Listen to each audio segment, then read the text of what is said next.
Shalom, shalom, shalom. I want to give all honor and glory to Yahweh, Ba'ashem Yahushua, his brother Yahweh, the servant, right? So we're going into the Hasmonean Dynasty, right? History on the Hasmonean Dynasty.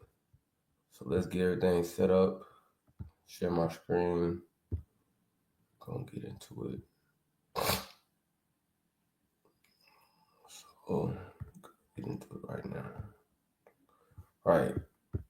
So let's start off. All right, it says the Hasmonean dynasty was a ruling dynasty of Judea and surrounding regions during the Hellenistic times of the Second Temple period, from 140 BC to 37 BC. Between 140 and 116 BC, the dynasty ruled Judea simultaneously within the Seleucid Empire. Right, so we gotta go backtrack to what was the Seleucid Empire, right? So we can kind of get into it. We're gonna get into it, right? So the Seleucid Empire, right? It says the continual Hellenization of Judea pitted traditional Jews against those who were eagerly Hellenized. The latter felt that. So I'm gonna read down. I just want to get to the point. So and it says, matter of fact, I'm read. It says the latter felt that the former orthodoxy held them back. Jews were divided both between those favoring Hellenization of those opposing it, and over allegiance to the Ptolemies and Seleucids. Right. So this is going to the time when Seleucid was in power. Right. So this is a little bit after Alexander the Free. Right. Not the Great. He's not Alexander the Great. He's Alexander the Free. Right, so let's go into it, right? Because you might say, all this is biblical, right? We're gonna get straight to it. All right, I'm gonna get straight to it. We're gonna go to the book of Maccabees first, where this is mentioned. All right.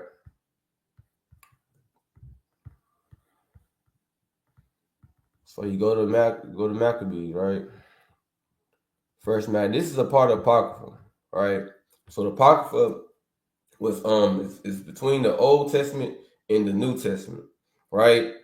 And then this is what you have to basically to the period before Yahweh Shai came on the scene. The things that was going on, right? After you leave off of Malachi, right, you got things that was still going on historically. And you find those things that was going on historically, right? Like it also has different books like Bell of the Dragon, the Editions of Esther, the Story of Judah, and so forth and so forth. Right. And one of the things that's also in there is the Maccabees, first and second Maccabees. Right. And first and second Maccabees, they're basically, these two books are they go into the history of when the Grecians was in power, and it mentions some history also on the Romans. But most of it is going to when the Grecians was in power and the wickedness that was going on during those times. And then it goes to mighty forefathers when they had what you call the Maccabean revolt, right? So it starts off. We're gonna start off with one.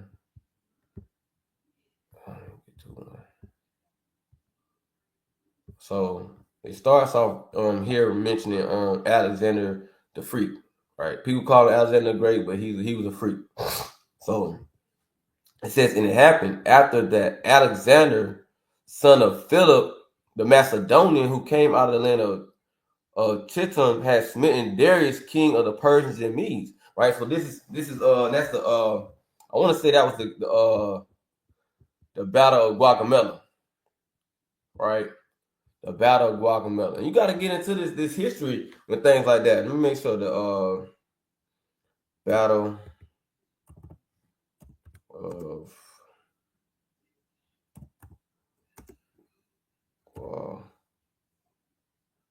Guacamela. There, right there. The Battle of Guacamela. Right, yeah, that's what it is. The Battle of Guacamela. Right, so this happened around 30.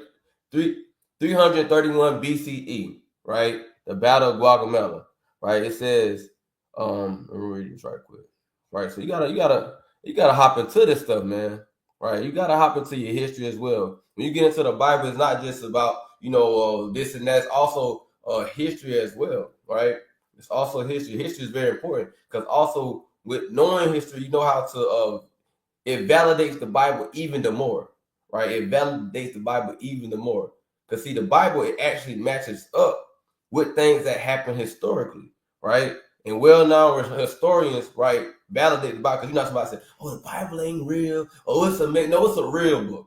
It's a real book. Real things happen, right? It's real people, real stories, right?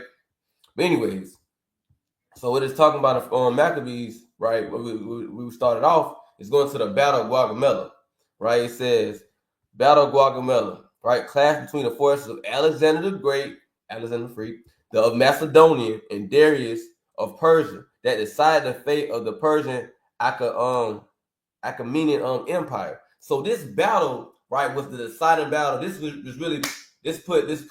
basically put the Persian Mede Empire in the trash, right? They was defeated. They was done after this. They were destroyed after this, right?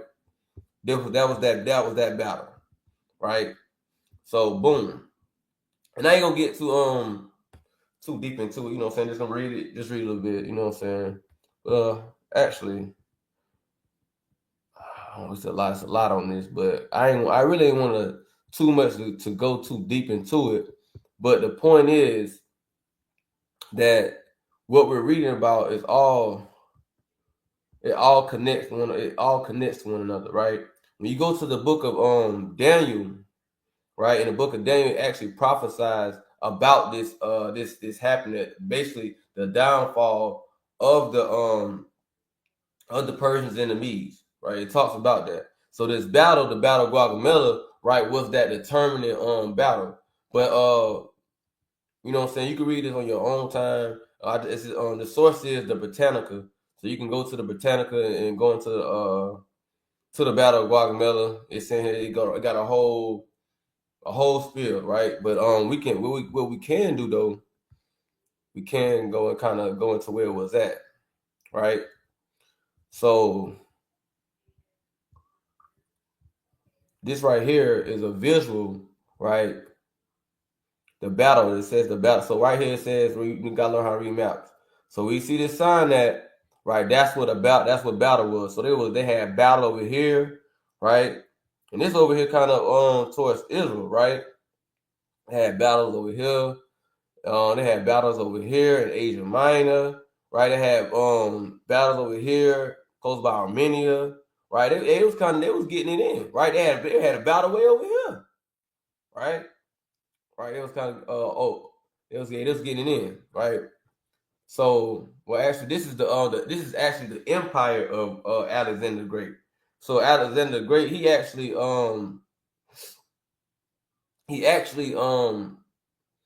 he fought many wars, right? So this might be just a map of the many different wars that he had going on. But I thought it was going into the war that it was talking about, that we were just talking about, the Battle of Gaugamela.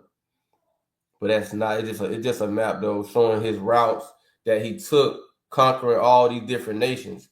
And then when you see what we're gonna get into next, when his kingdom, when he died, right, how his kingdom was broken up to these different generals, and you see that they ruled in these very areas, right? This kingdom, this showing Alexander's kingdom right here, right, where you got Egypt, then you got this over here, the this region over here, you got Asia Minor, right? You got this Thrace and all that, Macedonia, all this thing. This is where he's from, right? So when his kingdom gets broken up, you're going to see that the people that his kingdom was left to, they occupied these regions that you see on this map, right? So let's go back, right, to First Maccabees, right? So this battle is talking about in First Maccabees chapter 1 says, and it happened after Alexander, son of Philip, the Macedonian, who came out of the land of Shittim, had smitten there is king of the Persians and Medes that he reigned in his stead, the first over Greece, right? So that's the battle of Gaugamela. Right now, we're going to go to the book of Daniel to show you how this also ties in together, right? Daniel prophesied this happening, right? So we're going to go up, right? We're going to go up real quick.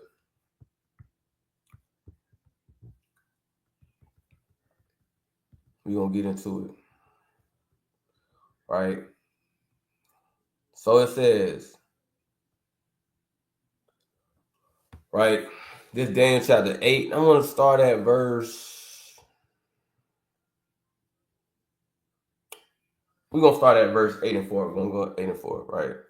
Right, and all this has to deal with the Hasmonean dynasty, right? We're going into, before we hop into the Hasmonean dynasty, we got to go into what transpired before the introduction of the Hasmonean dynasty, right? So you can have a full understanding of the history and the time period of what was going on, who was in rulership, what happened, right? All this tying into the Hasmonean dynasty, right? So we're gonna get into this, and then we go ahead and move on to jump into the Hasmonean dynasty. But we gotta get into all the crevices of this thing, right? It's a lot going on, right? So we're gonna go to like I said, we're not gonna go. I ain't gonna read this whole thing, but just to kind of show y'all how the Bible also connects, right? With what Daniel prophesied, you hear about reading it in the book of Maccabees, right? So we're gonna get into this thing, right? Right, and he says, I'm gonna just go to Daniel 8 and 4. It says, and I saw Aram pushing westward and northward and southward, so that no beast might stand before him, neither was there any that could deliver out of his hand. He did according to his will, and it became great. Right? And it says, and as I saw, and I was considering, behold, and the he-goat came from the west on the face of the whole earth and touched not the ground, and the goat had a notable horn between his eyes. He came to the ram that had two horns, right? And those two horns is the Persians and the Mede Empire, right? Which I had seen standing before the river, right? And ran unto him in a furious power. And I saw him come close unto the ram, and he was moved with choler against him, and he smote the ram and brake his two horns, right? That's going into the Persians, the downfall of the Persians and the Mede Empire. The battle of Gaugamela, which we just reading about in Maccabees, first Maccabees chapter 1, right? It says, and there was no power in the ram to stand before him, right? Because that battle, that was it. After that battle, that was it, right? Boom. Now you got Alexander free. Now he's in rulership, right?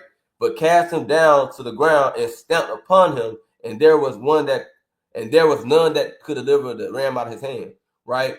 And therefore the goat waxed very great. Alexander, he waxed very great. And that's when you see that map that we showed, right? How he was conquering all these different places. Let's go back to that. That's what it's talking about, right? We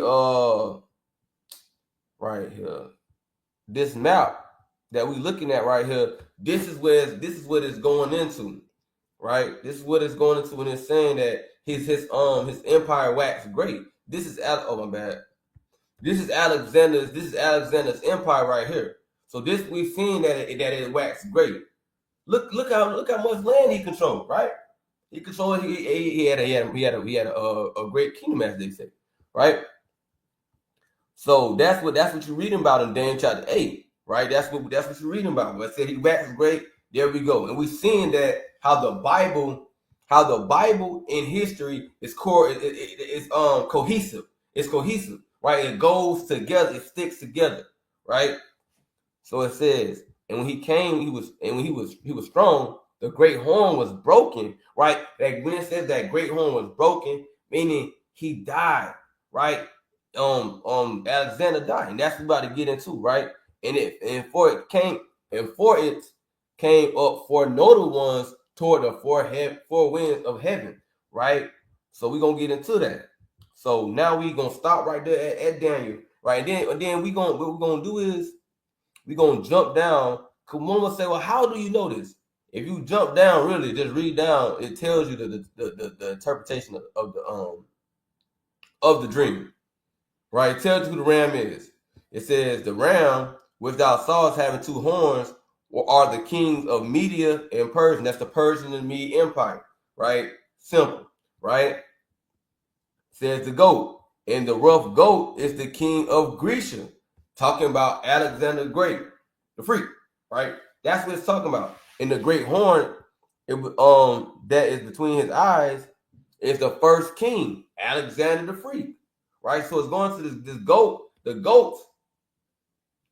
Grecian Empire, right? The first king, that horn, the first king was Alexander the freak, right? So boom. So it says, now that being broken where it was, 4 stood up for it. 4 kingdoms shall stand up out of the nation, but not in his power, right? So it's saying that four kingdoms gonna come out of this thing, right? It was one horn, Alexander, that was that horn. He died. After he died, then you got these 4 kingdoms that come out of it. Right now, that's we about to get into this, right? Again, all this connects to the Hasmonean dynasty, right? But we got to go into the history of what was going down, right? So let me get this off my thing. I don't know about that. Why this popped up? Okay. So boom. All right. Let's get into it. My bad. My stream. Okay. Now we back here. We back in First Maccabees now, right? So, and you can see how the Bible, it all comes together, right? So we're gonna go to man. All right. Verse 2, it says, and made many wars and won many strongholds and slew the kings of the earth, right? So we're gonna jump down. It says, so Alexander reigned 12 years and then died. That's what you said, he died. And his servants bear rule everyone his place, right? After his death, they all put crowns upon themselves. So did their sons after them many years, and evils were multiplied in the earth. So then who is going to? It's going to the Diodeti, right? So we're gonna go into gonna go into that. Let's go into that. Let's go into that. So y'all can kind of get now with that. It's all gonna tie into each other, right?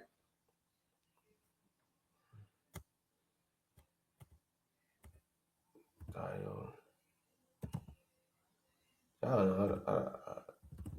I think that's how you spell it. Damn.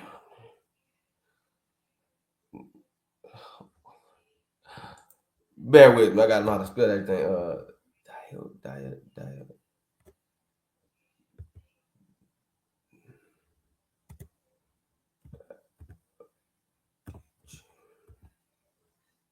I'm gonna find. Let me bear with me. I'm trying to.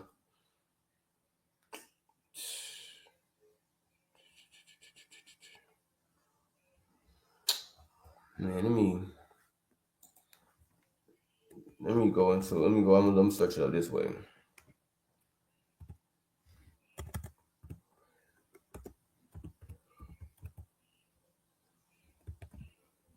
There we go.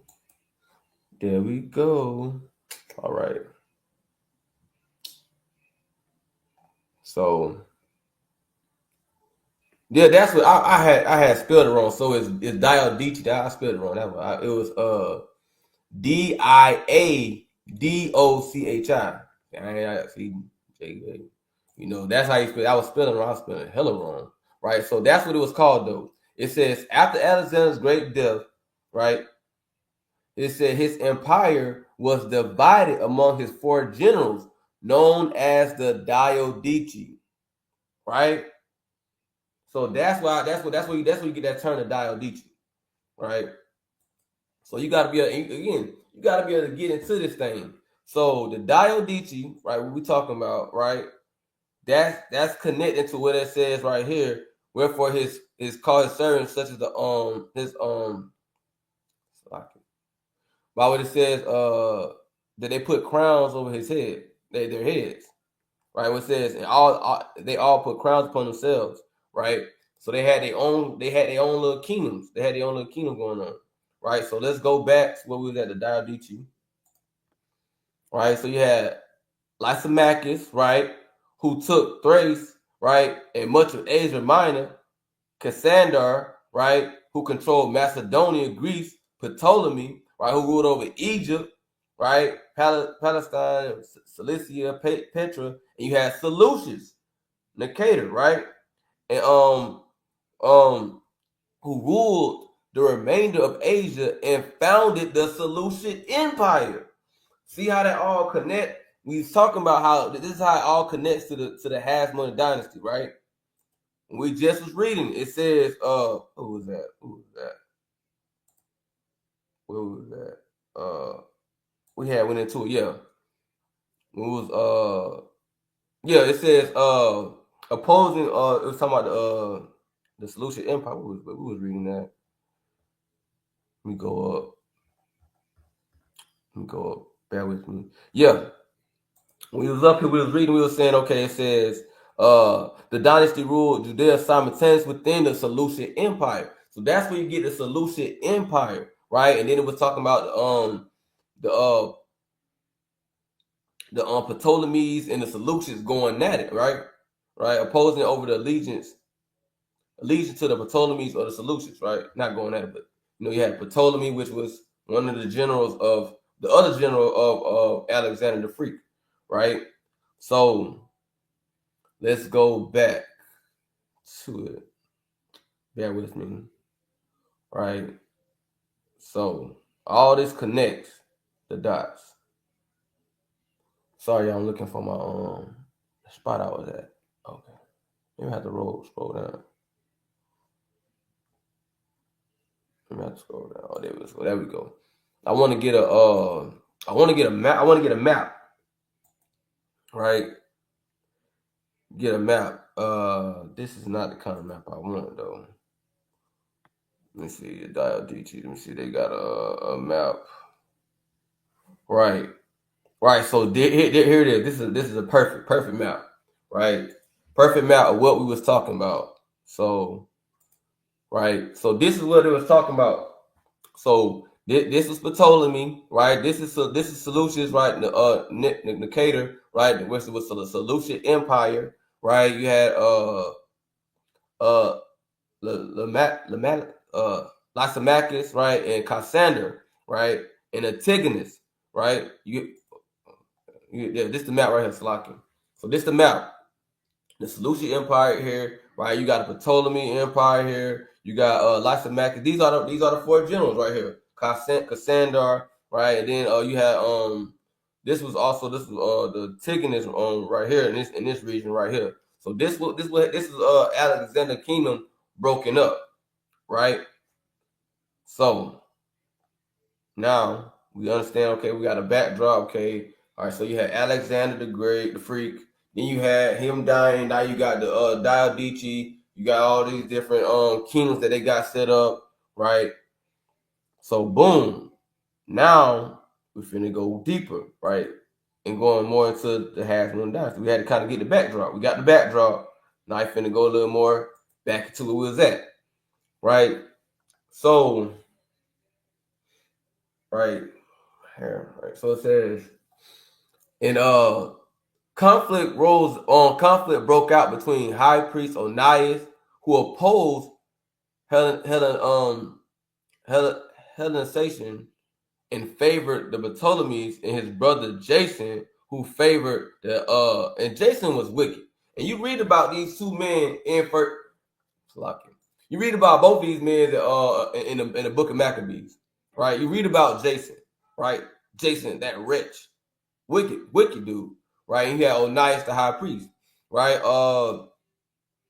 It's a mighty story on dealing with him in Second Maccabees chapter 3, right? So you hear about him, or you hear about him in there, right? So all these right here, Onias and Jason, these was Israelites. Right?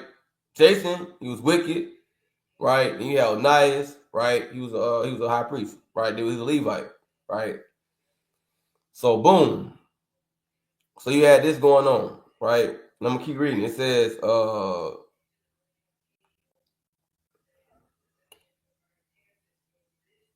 So let's keep.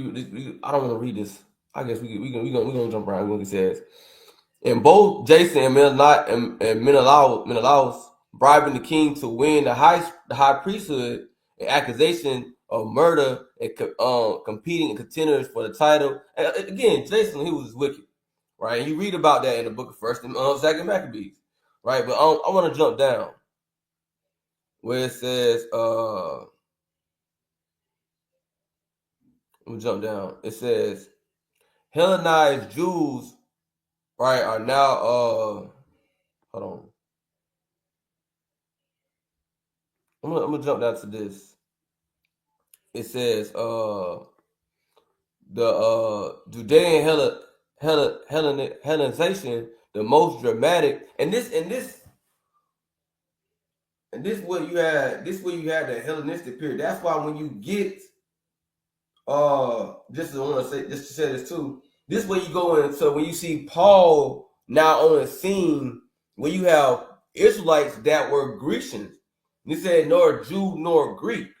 Because you had Israelites that when you read it First Maccabees, it was a time where it was unlawful for a man to call himself a Jew, right? So you had Jews that was Hellenistic, right, living the life of Grecians, right? So that's where you get that whole thing from. So now you got Israelites wanting to live like the Grecians, so-called white men, right? Just like you got it now, same thing now. Right? But that's what you had going on. You know what I'm saying? So you had a whole bunch of wickedness just going on during this time. Right? So when you go to First Maccabees, you will read about it. Right? It says, let's go. All right. And we're gonna jump down. It says, and there came out of them a wicked root. This first Maccabees 1 and 10. And there came out of them a wicked root. Antiochus, surname Epiphanes, son of Antiochus, the king, who had been a hostage at Rome, and he reigned in the 107th year of the kingdom of the Greeks. Right. So then you got Antiochus coming on the scene. This wicked and vile man. Right, just a demon. Nigga was a demon. Right? So you jump down, you're gonna just jump. It says, all right, yeah, I'm gonna just keep going. It says,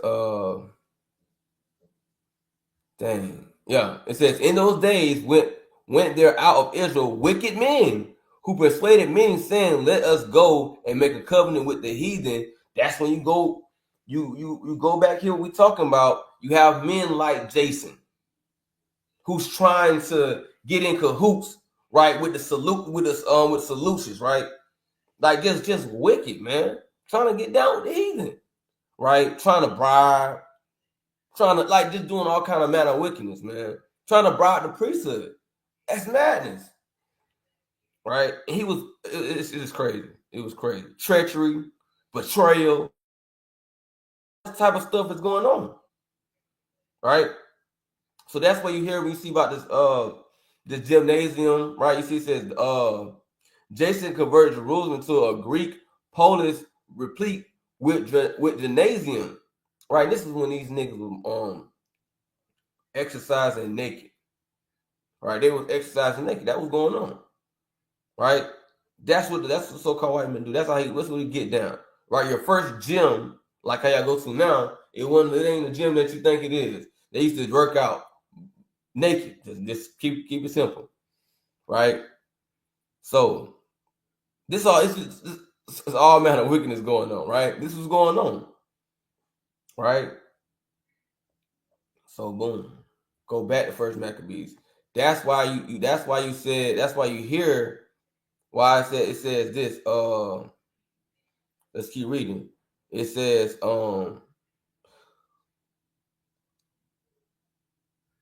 it says, and it said, let us go and make a covenant with the heathen that are round about us, for since we departed from them, we have much sorrow. So this device pleased them well, and then certain of the people were so. Let's jump down. That's gonna jump down first thing. Whereupon they built a place of exercise at Jerusalem, according to the customs of the heathen. right? That's why again, right? You read right. That's why again when you read this right here, what it just said, about Jerusalem, right? Them building a gym in Jerusalem. That's the gymnasium in Jerusalem according to the heathen. You read about that here, right? Read about that here, right? And here, and if you want to think that I'm lying, I'm gonna just go into it. He said, well, "How you know they was exiled and naked?" Let's keep reading. It says, "Hellenized Jews are known to have engaged in non-surgical foreskin restoration in order to join the dominant Hellenistic culture practice of socializing naked in the gymnasium, where their circumcision would have carried a social stigma." Right, so this is insanely wicked. So they did a foreskin restoration. So they try to put the name, this madness. These niggas, this is sick. So they started to basically put back have another foreskin again, because it's an Israelite custom for the Israelites to get circumcised, where they would remove the foreskins from their man parts. So you had Israelites trying to restore their foreskin to their man part just so they could socialize with the heathens butt naked in the gym. Like, this is crazy, but this is how our people live. This is how wicked, and man, it's insane, but that's how our people are, bro. Wicked, man. And it's not all Israelites. Not all Israelites was doing this, right? But all this is in connection to the Hasmonean dynasty. But these are the things that was going on before you have this this thing, right? Man, it's wicked stuff going on. So let's go back to First Maccabees.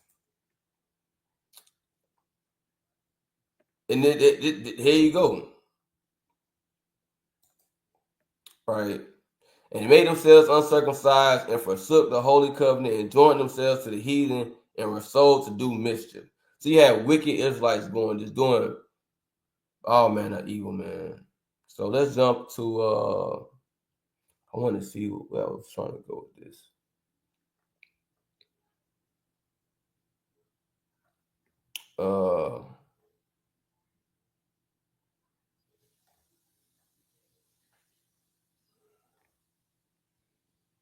Let me see. I want to get a point.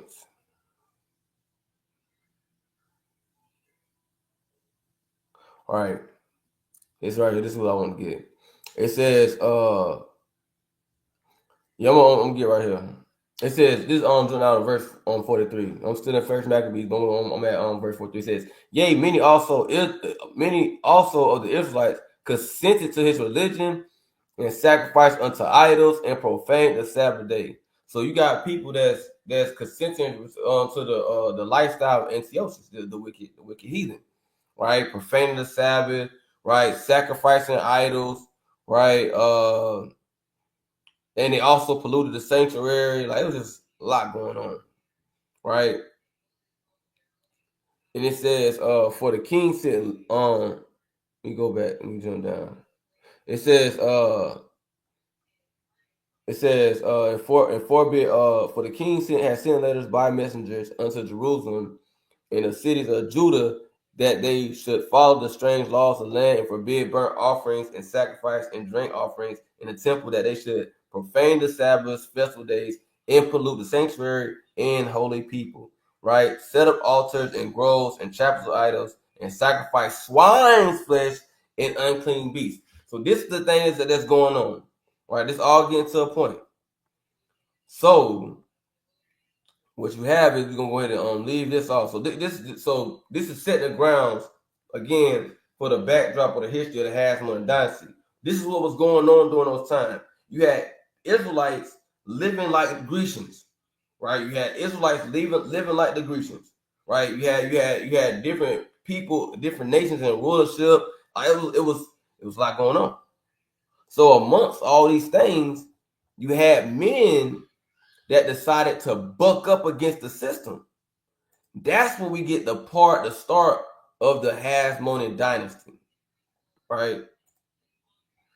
So in those days arose, this is what we're getting into. In those days arose Mattathias, the son of John, the son of Simeon, a priest, the son of Joram from Jerusalem that dwelt in Modin. Right? So this is what we starting to get into the beginning of the Hasmonean dynasty, right? Where you have it says he had 5 sons. Jonan called Cadis, Simon called Thassi, Judas, who was called Maccabees, right? Maccabees. Eleazar called Aran, and Jonathan, whose surname was Apphus, right? And when he saw the blasphemies that were committed in Judah and Jerusalem, he said, "Woe is me, wherefore I was born to see this misery of my people and of the holy city, and dwelled there when it was delivered into the hand of the enemy in the sanctuary, into the hand of strangers." Right? So he seen the things that was going on, right? He disagreed with it. He didn't like what was going on, right? So it says, then Mattathias says, I'm kind of jumping. I'm jumping down to verse 14. Then Mattathias and his sons rent their clothes and put on sackcloth and mourn very sore. And meanwhile, the king's officers, such as compelled the people to revolt, came into the city of Modin to make them sacrifice. And when many of the Israel came unto them, so this is let's go to show y'all where Modin is as well. Because you might say, well, where is Modin? So Modin, that's not in Jerusalem. They're not in Jerusalem right now. This story, they're in Modin. So let's go to that so y'all can get a visual on Modin. All right, Modin.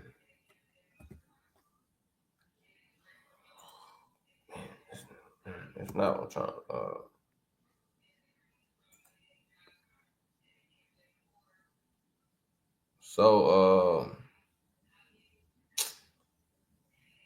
Let me see this. Modin is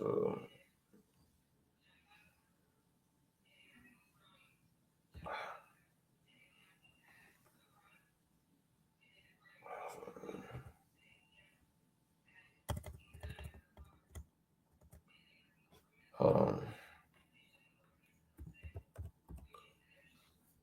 Let me get a map. So I can see if I get a map, then I can identify what Modin was.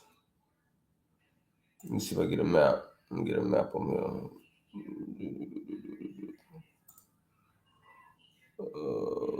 Jerusalem, man.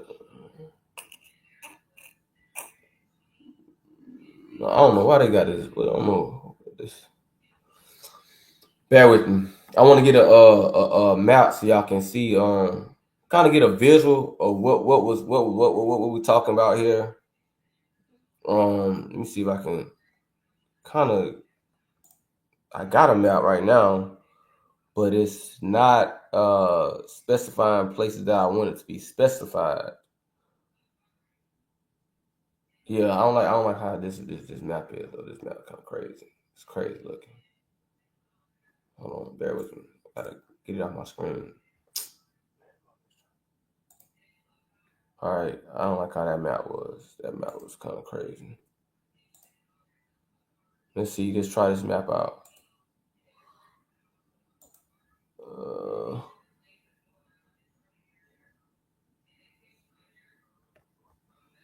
Nah, it's not the map that I want, man.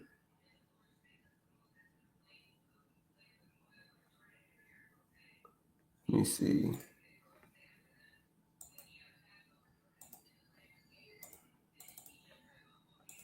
Nah, okay. So, well, we just gonna use the map they got. I wanted to kind of show y'all. It's a certain map that you can pull up where it shows you where Modin is, right?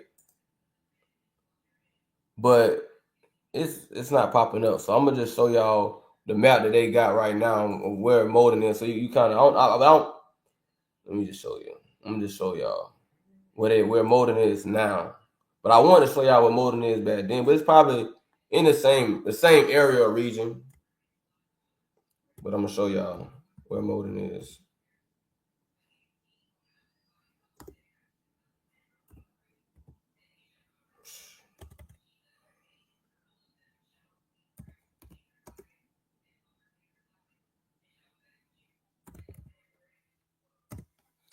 Yeah, so this is let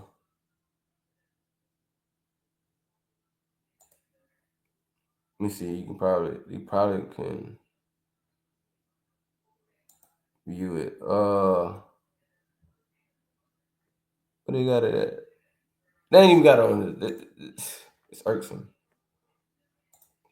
So I ain't gonna spend all my time on this, but I kinda just want to give brothers and sisters a visual, you know what I'm saying, of where Modin is on the map. So, but here is a version of what they got. Modin is right here. Right, that's where it's at. Let's see. Make sure. Okay, hold on. Screen sharing. Right.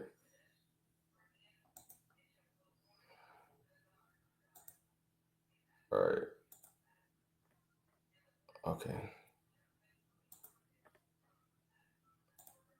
Right. So but this is what Modin is, right? So when you read about Mattathias, this is the area that they're in, right? That's the region that they're in. So it's kind of visual like where Modin is, right? So let's get back to where we was at. So I was trying to show y'all that visual. That's what I was trying to do, but let's get back to the scriptures though, right? So boom, you had Mattathias and his in that you got Mattathias rising up against the wickedness of this place, right? So it says let's kind of jump down a little bit. Let me jump down. It says let's jump down. It says now when I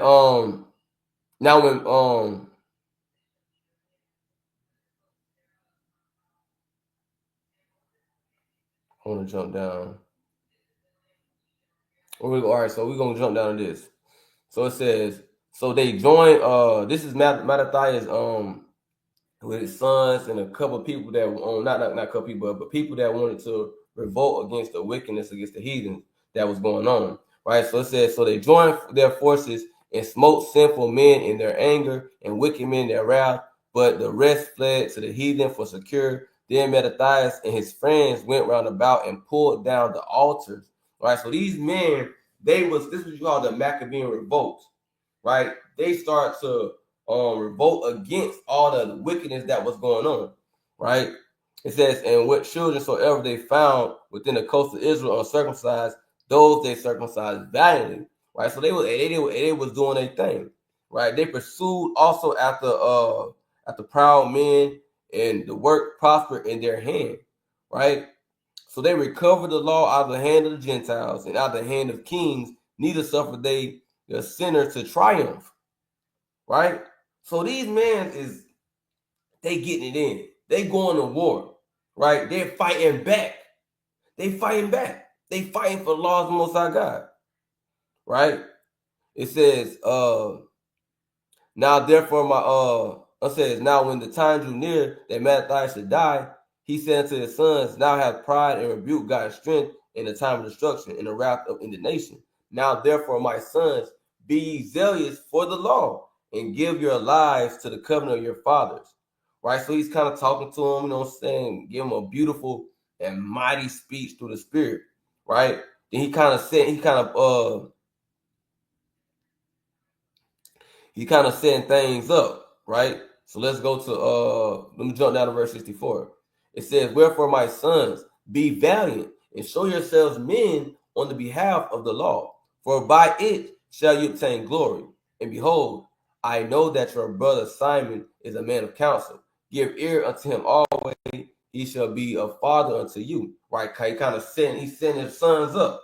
Right? Tell him, this is what I want you to do. This is what I want you to do. As for Judas Maccabees, right? He have been mighty and strong even from his youth. Let him be your captain and fight the battle of the people. Right? So he set him up, get everything set up. So boom, he ended up dying. Right? Now you got right the his sons getting set up. Right? Again set up. So boom. Right? So this way you got this is where you go into the Maccabean revolt, right? We talking Maccabean revolt. Now the Maccabean revolt, right? This is them fighting back, and this is basically them securing, right, land and things for the Hasmonean dynasty. Right? It's all gonna play into that, right? So it says the author of the first Maccabees regarded the Maccabean revolt as a rising of pious Jews against the Seleucid king who had tried to eradicate the religion and against the Jews who supported him.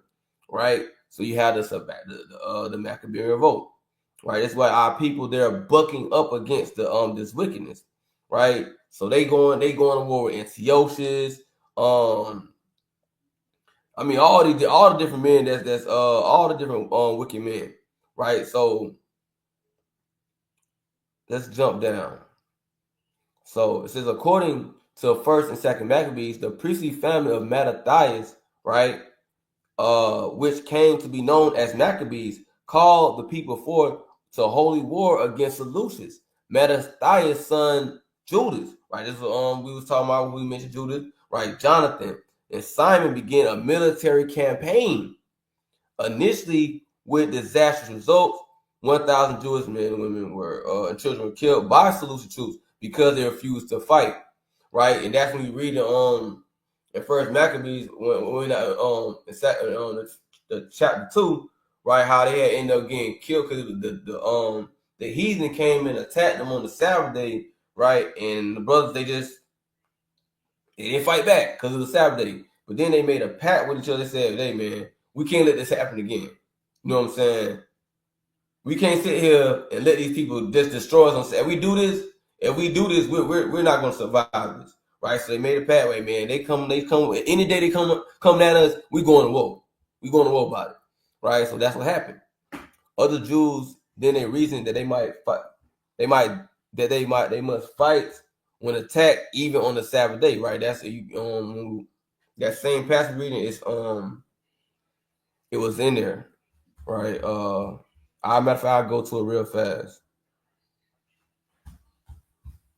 Right? It says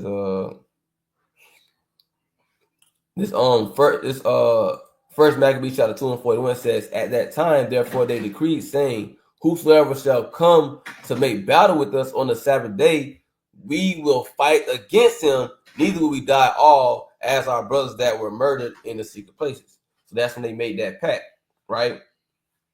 So let's go back to where we was at, right? So this is them starting this military campaign, right? And it says the institution of guerrilla warfare practices by Judah. So this is where you start to get guerrilla warfare, and the guerrilla warfare is a beautiful tactic, right? And this is what they was doing against the heathen, right? Guerrilla warfare, right? It was these are forefathers. Our forefathers they was getting in, right? So matter of fact, let's get the different let me get the map up. All right,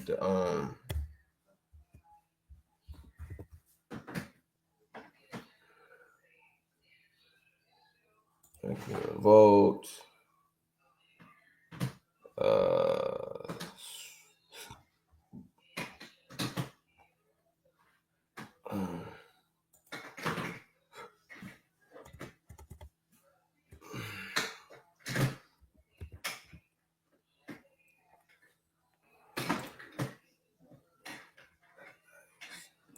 I'm gonna show y'all something.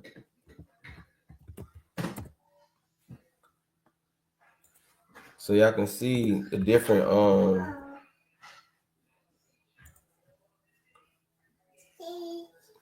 so you had right here. Oh no. Hold on. I'm gonna show y'all a little chart of the sons of Maccabees, right? So right here, this is the and I don't know if I don't know if I can zoom in. Let me see if I can zoom in. Can't zoom in. Hey, hold on, bear with me. This girl. Hold on. Bear with me. You put a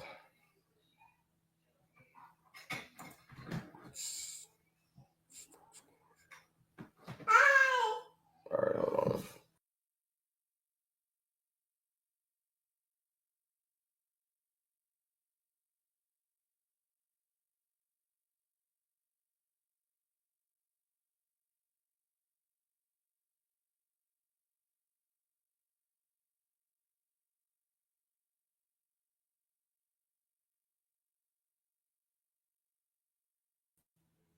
All right, Salaki about that. So boom. All right, so back to what we was doing. Sons of Methathai, so y'all kind of get the backdrop. All right.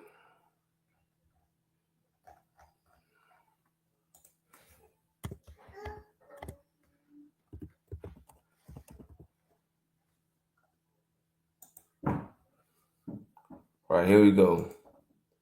So you had and it's all going into the Hasmonean Dynasty. You had you got right here. So you got Mattathias right here. You got Mattathias. You got John, Simon, Judas, Maccabees, Eleazar, Jonathan. You got John Hyrnicus, right? You got all. This is the family tree, right? This is all the Hasmonean dynasty right here, right? Hasmonean dynasty, right? Hasmonean dynasty, right? As in the family tree. So let's go to let's go to kind of got a visual on that. I want to get a visual so y'all kind of see, you know what I'm saying, who these family members was. So let's go back to where we was at. So boom. So then we're gonna jump down. It says towards the end of the 164, Judah felt strong enough to enter Jerusalem and formal religious worship when Yahweh was reestablished. The feast of Hanukkah was instituted, and that's what you have, the feast of dedication, right? You read about that in First Maccabees chapter 4, right? We're gonna jump to that real fast.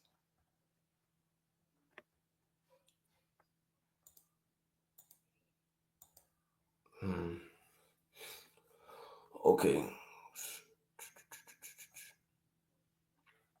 First Maccabees chapter 4. And we're gonna jump down to 40. We're gonna start at 52. Now on the, because I'm not gonna read this whole thing, but it says now on the fifth. Let me get straight to the point. On the fifth, the 5 and 20 day of the 9th month, which is called the month Kasu, in the 148 year, they rose up betimes in morning and offered sacrifice according to the law upon the new altar. So they rededicated the temple, right? Because they had to put they had to create a whole new altar. The old altar, they had to destroy that whole thing, right? That's when you read up, right? When you read up, they had to read up. I'm just read up. I was trying to. I'm going to verse 41. It says, then Judas appointed certain men to fight against those that were in the fortress, right? Until he had cleansed the sanctuary, because they had to clean the sanctuary because it was profane. That's when you read the profane and defiled, which you read about in First Maccabees chapter 1, right? How it's talking about how the Israelites started doing, wicked things and profaning the sanctuary and things like that in the holy places, right? So he chose priests of blameless conversation, such as had pleasure in the law, who cleansed the sanctuary and bear out the defiled stones into an unclean place. So that's what you have going on. They had to cast out the old stones, right? And through the Spirit, we gotta cast out that old man.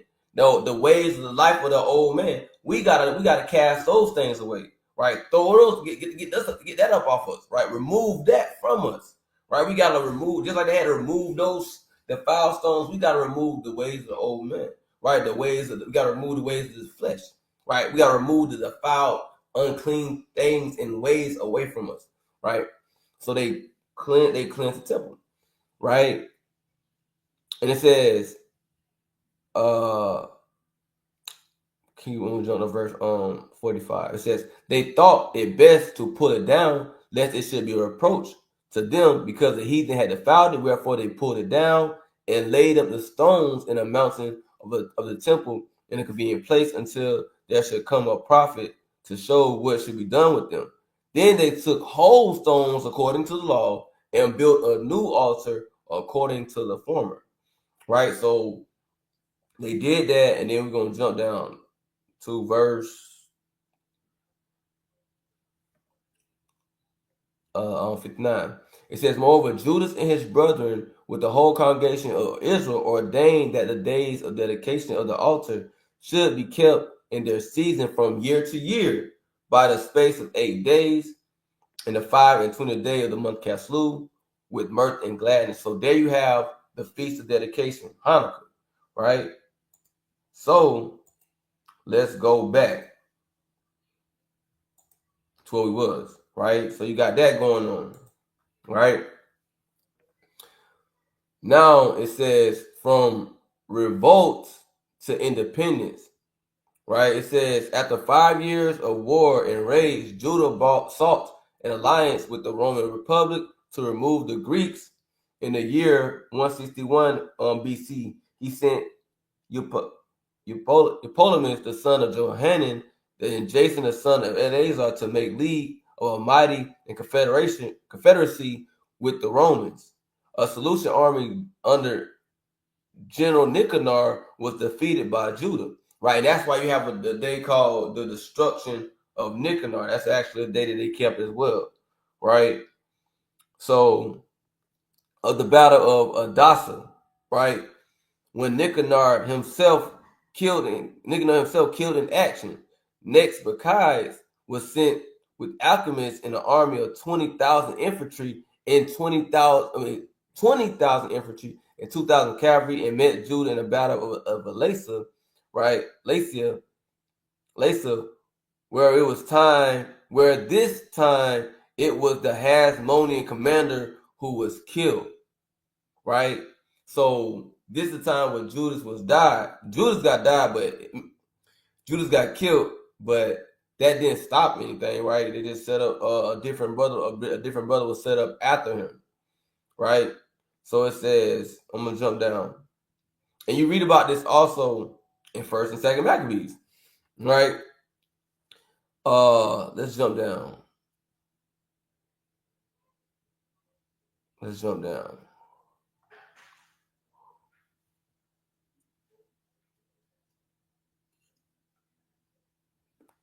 It says Jonathan.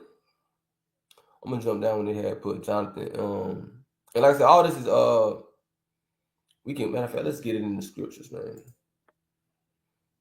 Let's get it in the scriptures. But all this is going into this is the Hasmonean dynasty right here we're going to. This is the Hasmonean dynasty. But this is all the different things that was going on through the Hasmonean dynasty. So what you had the Israelites, wicked Israelites that was conforming to the ways of the Grecians, and then you had a certain family of the family of Mattathias. That's why I brought that map out so you can see what I'm talking about. You had these people on this map right here. these people stood up and fought against, right, the other nations, right? You had Judas, right? Then after Judas, you had Jonathan. Then after Jonathan, you had Simon. And this right here, again, was the Hasmonean dynasty, right?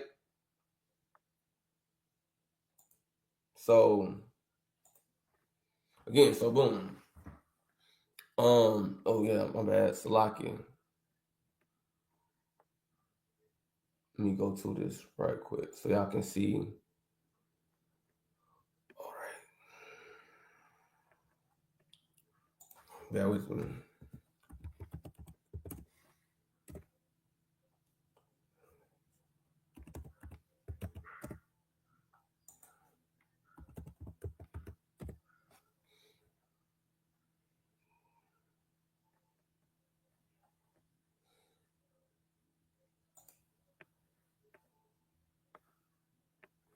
Bear with me. I'm gonna show y'all something. How this all correlates also through the scriptures. I'm gonna show you how this all correlates together, right? So, and I want to point on that too. He says the Hasmonean. They call Judas a Hasmonean. They call him. I mean not Judas. They call Judas Maccabee. They called him the Hasmonean commander. Let me see. That's where you get that name. I only got a what that really means. Let's see. Before I move on, hold on.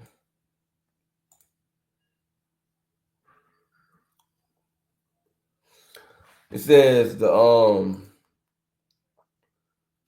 I want to say that the family name of the Hasmonean dynasty originates. I want to get that name so we can know where it all come from too. It says it originates from the ancestor or of the house of whom Josephus called by the Hellenized. Josephus came up with that name. Okay, Con. Right. So, anyways, who is that?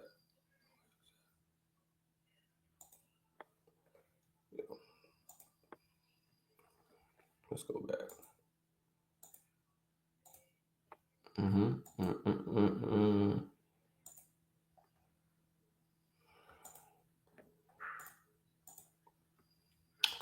So we're gonna go into how Judas Maccabees, after he died, right? Jonathan got set up, right? So let's jump down to the jump time. Let's go straight up to it. All right. So it says,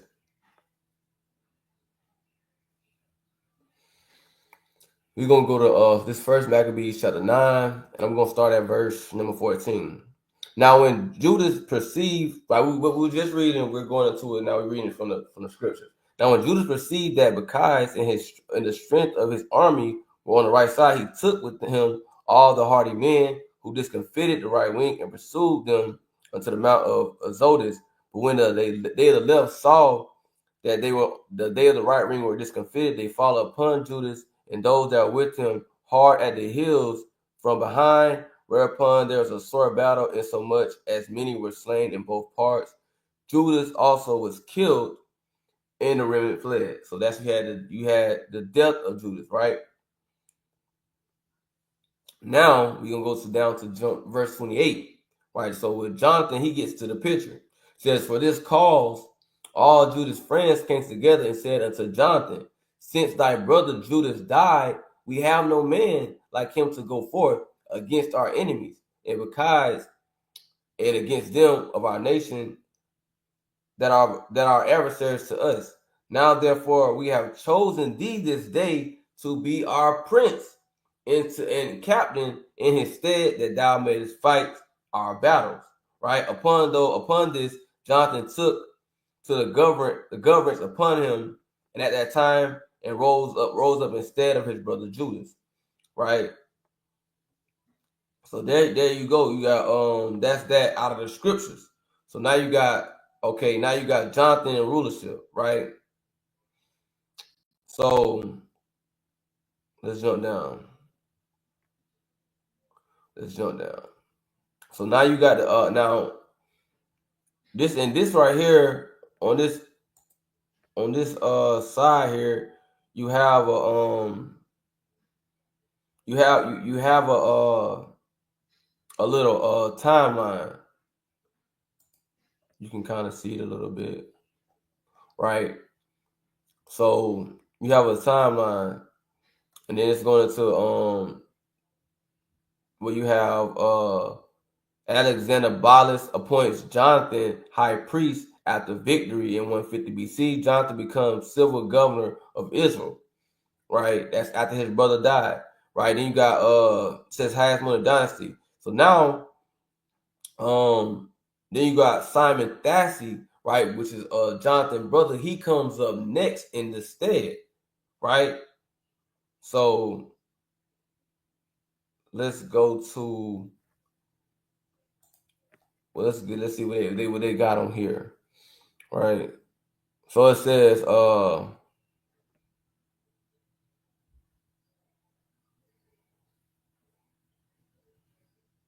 let's see what they got here.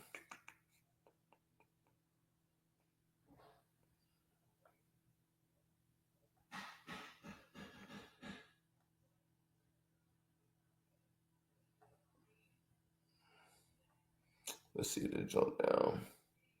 Okay, this what I want. All right, so it says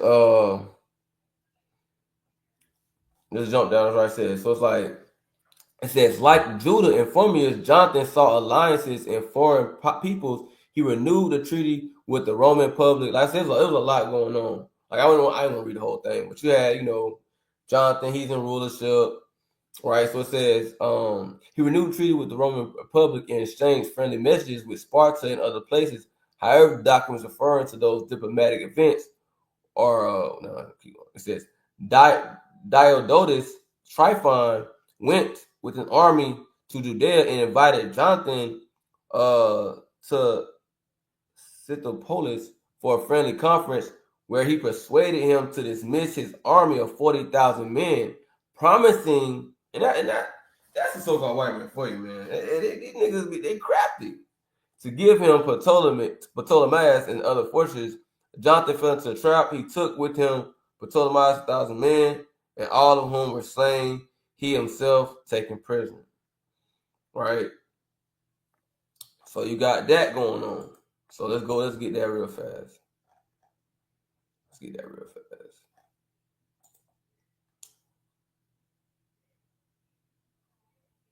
Okay.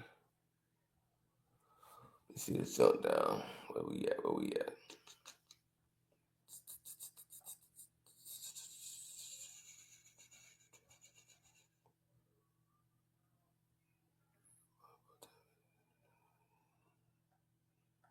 See, bear with me.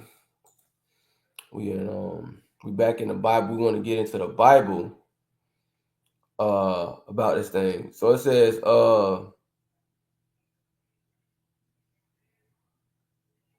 let me see.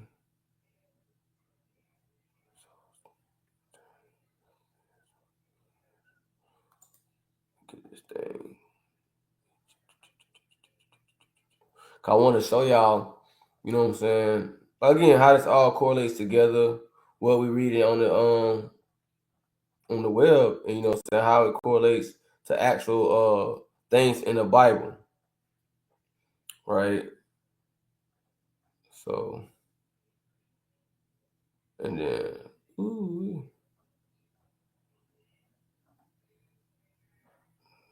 yeah, here it is. Now this is the account that they was talking about. It says, I'm gonna just go this first Maccabees chapter 12, and we at verse 44. Now it says, unto Jonathan also he said, why hast thou put all this people to so great trouble, seeing there is no war betwixt us? This is the heathen talking, right? This Tryphon talking, right? He said, why bring all these people? Being very crafty. There ain't no battle betwixt us.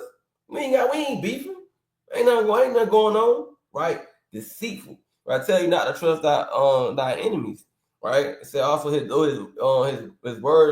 words be smooth like butter, right? Hey man, you can't trust this man. They had the words of butter, man. We don't need that. They ain't gotta do that, right? Therefore, send them now home again. This man had 40,000 men with him. He told him, hey, man, send them home, right? And choose a few men to wait on thee and come down with me to Ptolemaeus, for I will give it thee and the rest of the strongholds and forces, and all that have any charge. As for me, I will return and depart, for this is the cause of my coming. So Jonathan believed in him. Can't be believing these people, man. Did as he bade him and sent away his host, who went into the land of Judea and with himself, and he retained but 3,000 men, of whom he sent 2,000 to Galilee, and 1,000 went with him. Now, as soon as Jonathan entered into Ptolemy, they of Ptolemy shut the gates and took him, and all them that came with him, they showed with the sword. So they trapped them, they trapped them, they took them. Right? It says, then sent Tryphon and host of footmen and horsemen into Galilee and to a great plain to destroy all Jonathan's company. So the company that the 2,000 he sent to Galilee, right? He done Tryphon. He done went and he done sent men to go destroy them. But when they knew that Jonathan and they that were with him were taken and slain, they encouraged one another and went close together, prepared to fight. They therefore that followed upon them, perceiving they were ready to fight for their lives, turned back again. Whereupon all came into the land of Judea peaceably, and there they bewailed Jonathan and them that were with him, and they were so afraid. Wherefore all Israel made great lamentation. All right, so Jonathan was taken. After Jonathan, you got Simon. Says now when Simon, we're going on chapter 13. Says now when Simon had heard that Tryphon had gathered together a great host to invade the land of Judea to destroy it, and saw that the people was in a great trembling and fear, he went up to Jerusalem and gathered the people together. So then you got Simon. Now Simon is stepping up, right? So you got Simon, him going at it with Tryphon. I ain't gonna read this whole thing. So now you got Simon, he set up, right? So now, so he said, it says, when Diotis Tryphon was about, when Diotis Tryphon was about to enter Judea at Hadid, he was confronted by the new Jewish leader, which I ain't gonna say Jewish, but new Jew leader, Simon, ready for battle. Tryphon avoiding an engagement, demanded 100 talents and Jonathan 2 sons as hostages in return, for which he promised to liberate Jonathan. Although Simon did not trust Tryphon, he complied with the request that he might not be accused the death of his brother, but Tryphon did not liberate his prisoner. So so-called white man trying to strike a deal, right? And it's constantly lying, bro. Constantly being deceitful, right? So let's go back to that too. I want to read that. All right, we're gonna be here about 2 hours. Right, but it's a lot that be going on when it comes to the Hasmonean Dynasty, though. There was a lot going on, man, during those times. So you had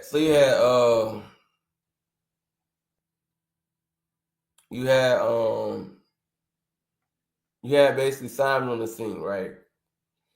You had Simon on the scene, and let's go to biblically, right? Simon on the scene. You got Tryphon and took the man brother, right? Madness.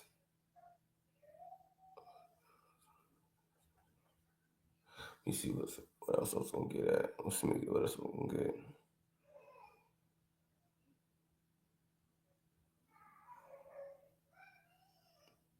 Bear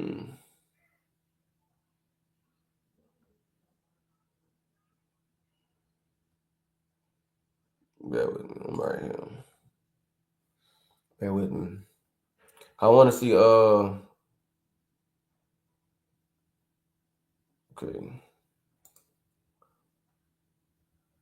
Let me jump down.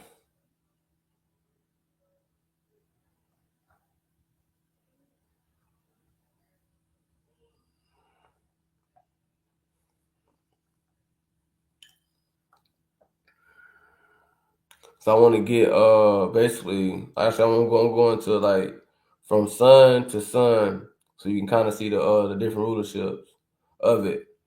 All right. It says let me see.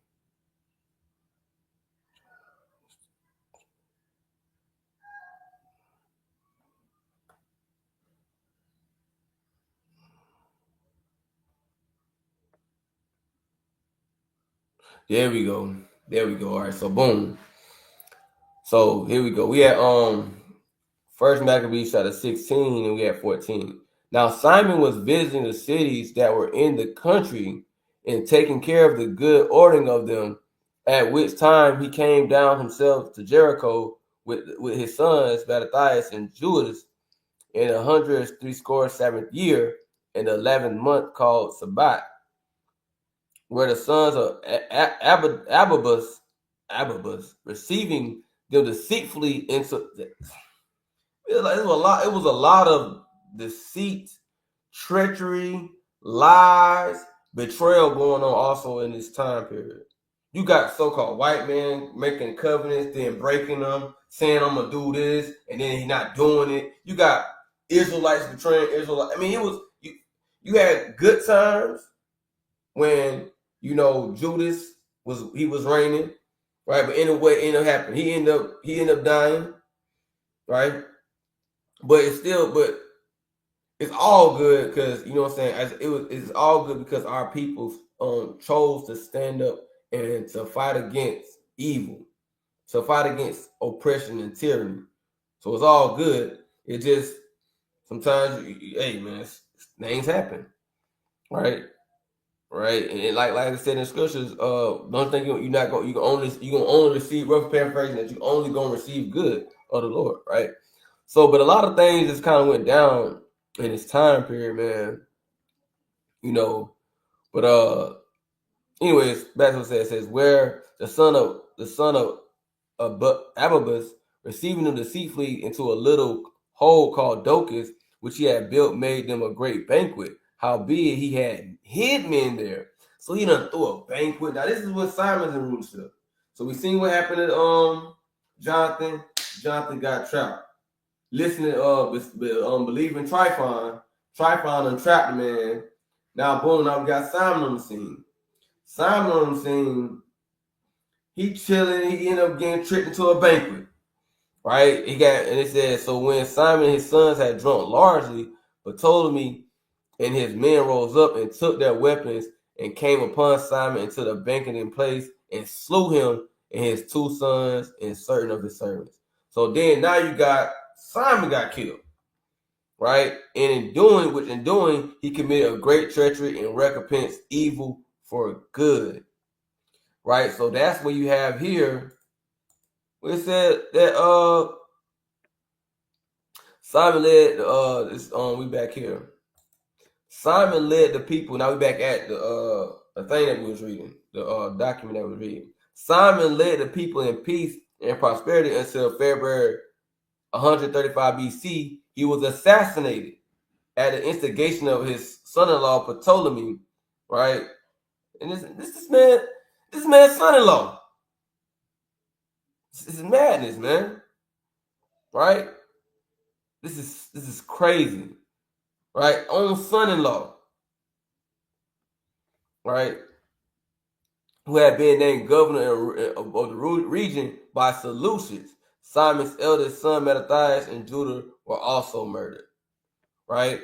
So that's when you had that this map right here.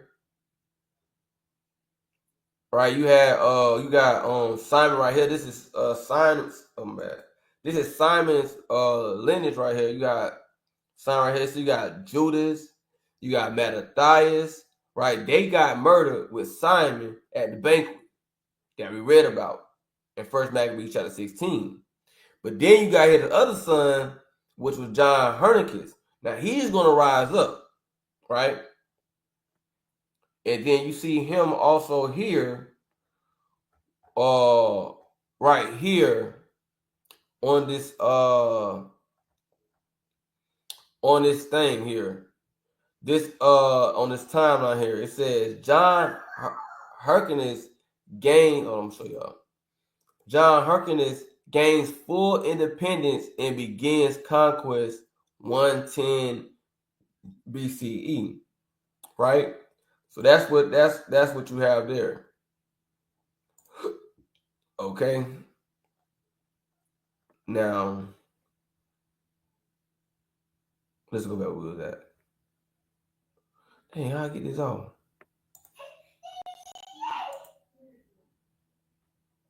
I'm trying to get how I get this.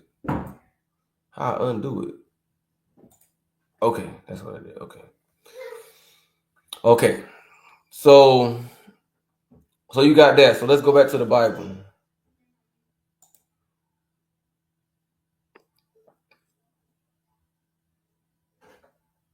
All right. Is this the morning? No.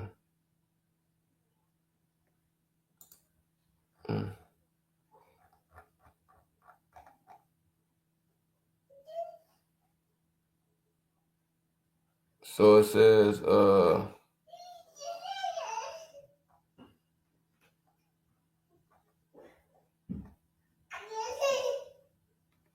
on. Wait, hold on. Why is it doing that? All right. So it says, then Ptolemy, this first Maccabees chapter 16 verse 18 says, then Ptolemy wrote these things and sent to the king that he should send him and hosts to aid him, and he would deliver him to the country and the cities.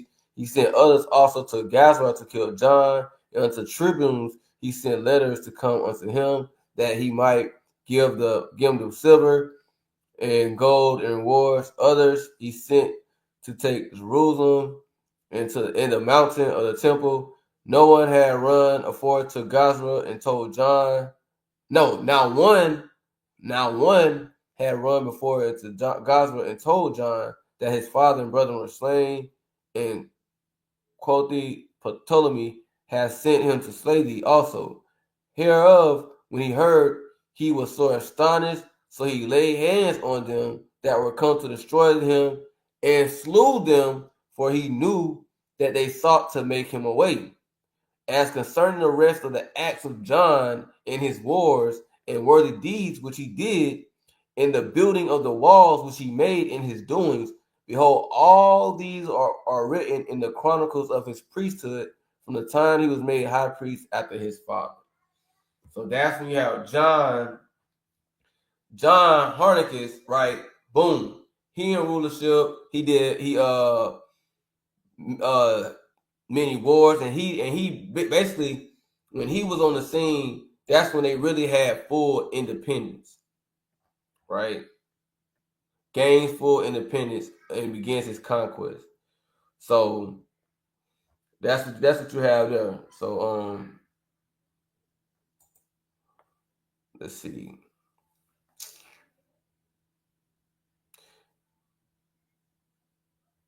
Right, it says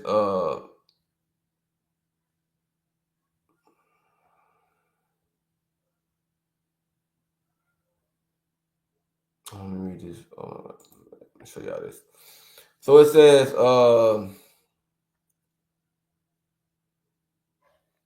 in 1335 BCE, John Hernicus' son, Simon's third son, assumed leadership as both the high priest and ethnarch, taking a Greek regular name C of Harnica. That's what I got it. In acceptance of a Hellenistic culture out of his Seleucid suzerains within a year of the death of Simon.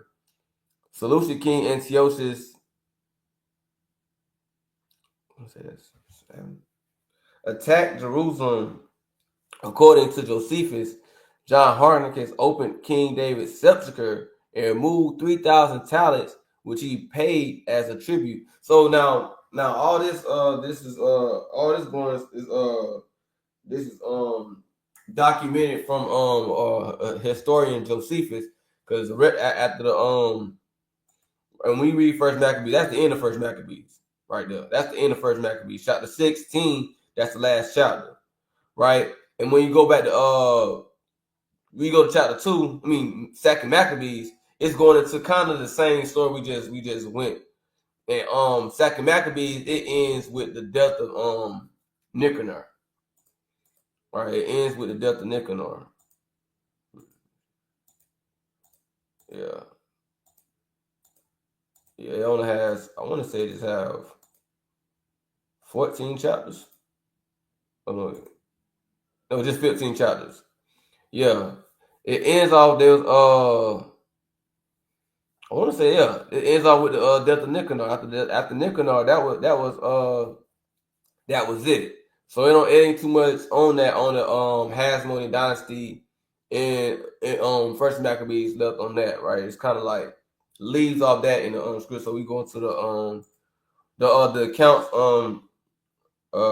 wrote down by Josephus, right? And all these still are people too. These are Israelites, right? These are Israelites. So yeah. Anyways, it says, and he paid.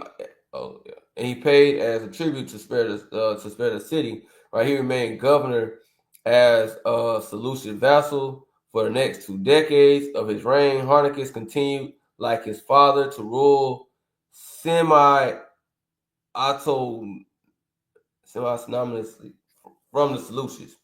Right, the Seleucid Empire had been disintegrating.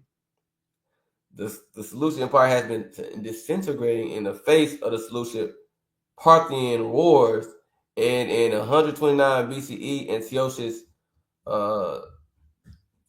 Sidetes or Euergetes, right? Euergetes was killed in Medea by the forces of Phraates II of Parthia. So Phraates II was a king of the Parthian Empire from. So let's see if we get a map on this Parthian Empire. All right, what battle was that? So let's see. Euergetes. What is his name? You gotta look into these things, man. It get kind of crazy. Not crazy, but it get kind of interesting. You know what I'm saying? Like, again, this history, right? But this let's look at yeah, Sidetes. Antiochus Sidetes killed. Okay. It's all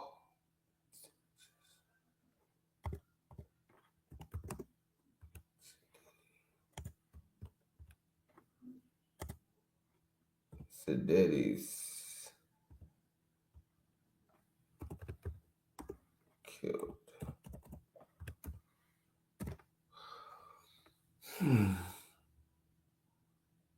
So now this is going to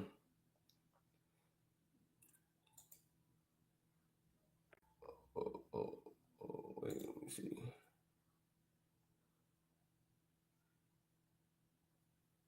Okay, yeah. So this battle, right, was the battle of what is that? My bad, just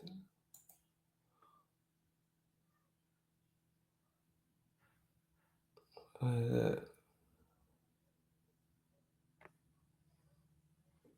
What is that? Bear with me, hold on. I just seen it. That's what I was trying to get, yeah, right there. I'm trying to see why I won't go straight to it.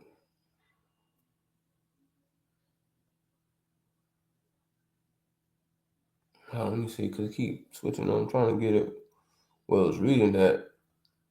I'm gonna just read it from what I seen in that. I'm gonna just read what I seen in that. It says, in a barren valley, he was ambushed and killed in a battle of Ecbatana by Phraates II and a large force of the Parthians who had entered into the country without being detected. Right. So now that's secular history on the ruler at that time that was ruling that solution ruler that was ruling at the time, right, of John Harkness, right? But he ended up getting killed by the Parthians, right? So boom. So right now, this provided opportunity for a semi-independent solution client states such as Judea to revolt. This is why it's important. So now we gotta say boom. So now the death of Antiochus Sedates, right? Or what's his nickname or other name, or also known as Antiochus the Pious, right? Antiochus Gettys, right? He might have all kind of names, but yeah.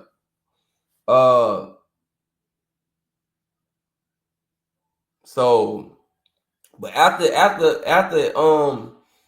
his death though, that was basically kind of like the downfall of because I already said it was the Seleucid Empire was already disintegrating, right? When they wars with the Parthians, right? So the Parthians went ahead and took them out was the force of Phraates II, right? Of Parthia, right? So doing this though, it says this provided opportunity for a semi-independent solution client states such as Judea to revolt in 110 BCE. John Harkness, which is still our people, carried out the first military conquest of the newly independent Hasmonean kingdom, raising a mercenary army to capture Madaba and Shechem, significantly increasing his regional influence. Right? So Hyrcanus conquered Transjordan, Samaria, and Idumea, also known as Edom, and forced Idumeans to convert. I don't know all that. But so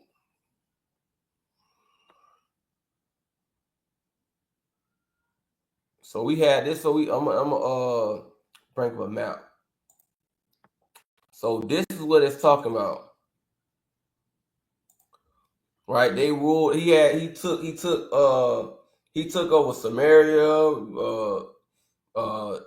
Transjordan, right, and even took over Edom. And this was Idumea right here in this region right here.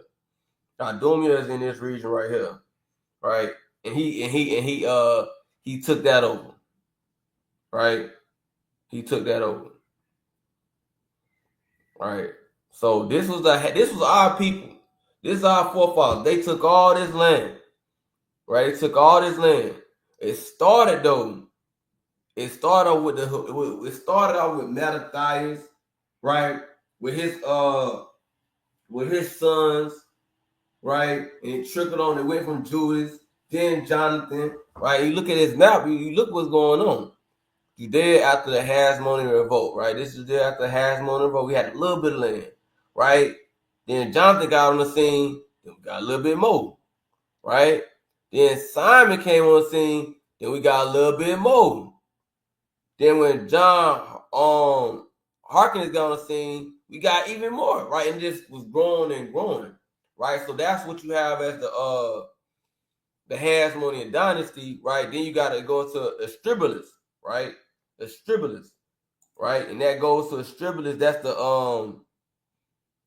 the son. That's out of the lineage of John Harkness, right? You got Astribulus the first, right? His son, right? So he ruled from let's see that. Oh, let me go back.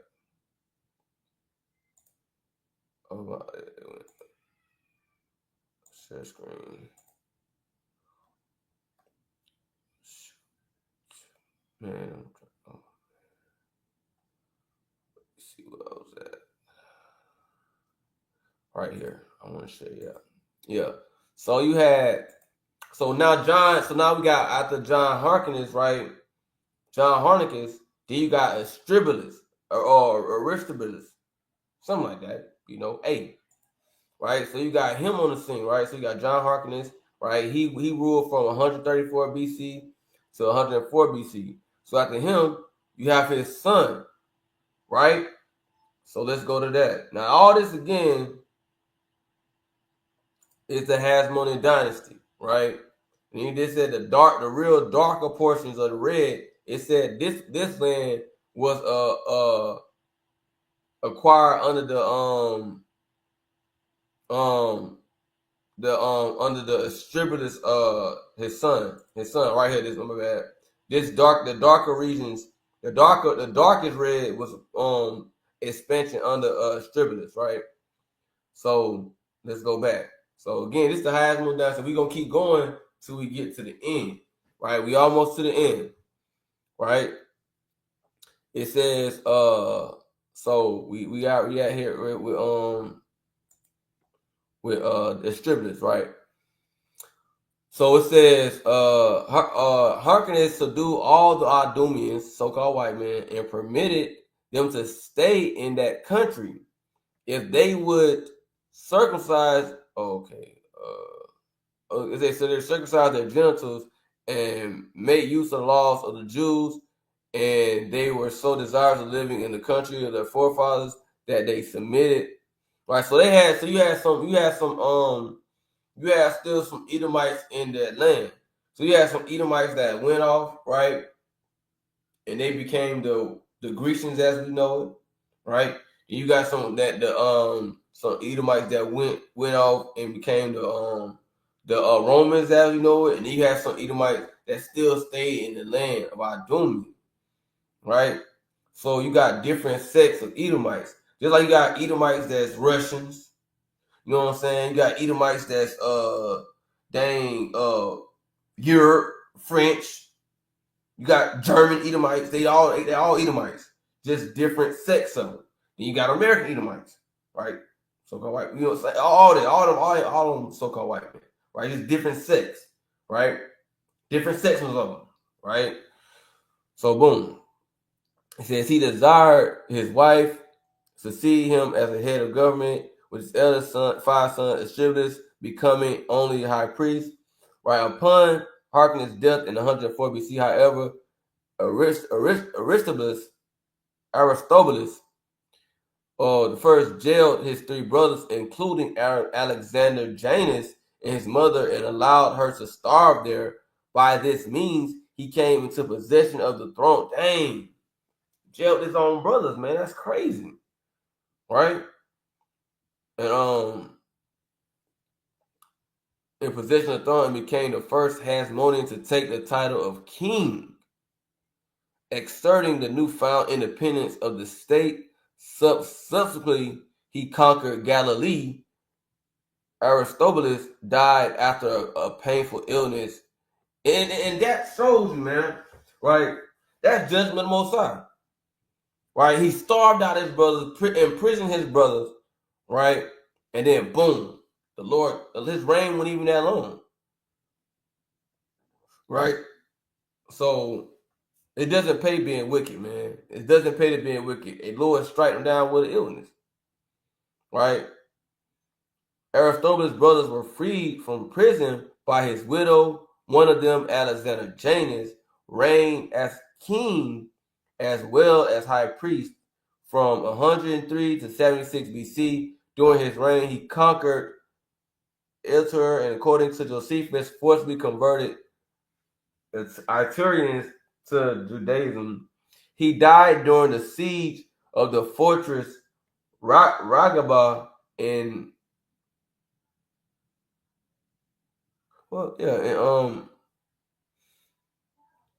87 BC, according to Josephus, following the 6-year civil war, involving Seleucid king Demetrius the third, Euarchus, Hasmonean ruler Alexander Janus, crucified 800 Jew rebels in Jerusalem. The Hasmonean lost their territories acquired in Transjordan during the 93 BC Battle of Gadaria, right, where the Nabateans ambushed Janus and his forces in a hilly area. The Nabateans saw the acquisitions as a threat of their interest and used large number of camels to push the Hasmonean forces into Deep Valley, where Janus was lucky to escape alive. Janus turned to fierce Jew opposition in Jerusalem after his defeat, and had a seed that acquired territories of Nabateans so that he could dissuade them from supporting his opponents in Judea. Right? So Alexander was followed by his wife, Salome Alexander, who reigned from 76 to 67 BC. She was the only regent Jewish queen in the Second Temple period, having followed usurper Queen Athaliah. All right, and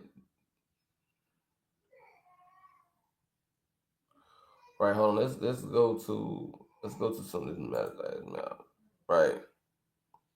So this is what we have here. So then he died, and then let's look at this right quick. So here we got Alexander Janus, right? So he married Salome Alexandria. Now I'm not sure what's the well, she might, okay. So it says it was her. Then she ended up was a queen ruling.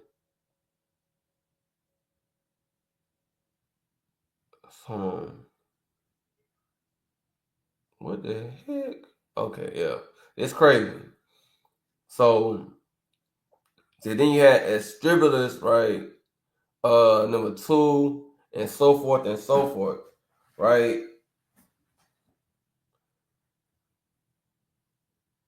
And then you got man, it get crazy, man.